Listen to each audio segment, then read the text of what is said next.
నిజమే అన్నటువంటి వార్తని హైలైట్ చేసింది. నిబంధనల ఉల్లంఘన జరిగాయి, గుత్తేదారు సంస్థ జీసీకేసీపై చర్య తీసుకోకపోతే ఖజానాకు నష్టం. కృష్ణా జిల్లా గనుల శాఖ సంచలన నివేదిక, బిత్తరపోయిన ఉన్నతాధికారులు ఆ నివేదిక మార్చేందుకు తీవ్ర ప్రయత్నాలు.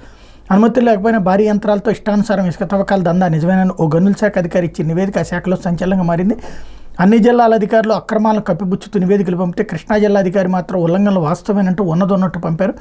ఇసుక గుత్తేదారు సంస్థ జేసీకేసీ తవ్వకాల నిబంధనల ఉల్లంఘనకు పాల్పడింది, లీజు విస్తీర్ణాన్ని దాటి తవ్వేసింది, అసలు లీజు మంజూరు అని చోట్ల కూడా తవ్వింది అంటూ తన నివేదికలో పేర్కొన్నారు. దీంతో ఆ శాఖ ఉన్నతాధికారులకు దిక్కు తోచట్లేదు, కోర్టుకి ఇదే విషయాన్ని తెలియజేస్తే ఇబ్బందులు తప్పవని అందుకే ఆ నివేదికను మార్చేందుకు తీవ్ర స్థాయిలో ప్రయత్నిస్తున్నారని తెలిసింది. ఇక్కడే వీళ్ళ బుర్ర తక్కువ జర్నలిజం పాయింట్ ఏంటంటే రెండు ఆస్పెక్ట్లు. ఒకటి, ఇసుక అక్రమ తవ్వకాలు అన్నటువంటి దాన్ని పట్టుకోవాలనుకున్నప్పుడు ఇప్పుడు కోర్టు దాకా వెళ్ళి ఉన్నది కాబట్టి, కోర్టు అడిగింది కాబట్టి, ఇదిగో చూడండి మాకు మొత్తం 26 జిల్లాల్లో 25 జిల్లాల్లో ఎక్కడా లేదు, ఇక్కడ ఉంది, దీని మీద యాక్షన్ తీసుకుంటామని చెప్తుంది ప్రభుత్వం.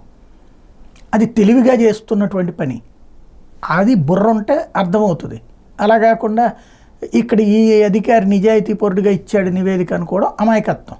ఇంతకుముందు ఫ్రీగా ఇసుక ఇచ్చేసామని చెప్పినప్పుడు రాయలేనటువంటి వాళ్ళకి బుర్రలు ఏడ పని చేసి వస్తాయి. అందువల్ల ఈ జగన్ ట్రాప్లో పడుతున్నారు, అంతకుమించి మరేం లేదు. లేకపోతే జగన్ కుటుంబ ఆస్తుల విలువ 7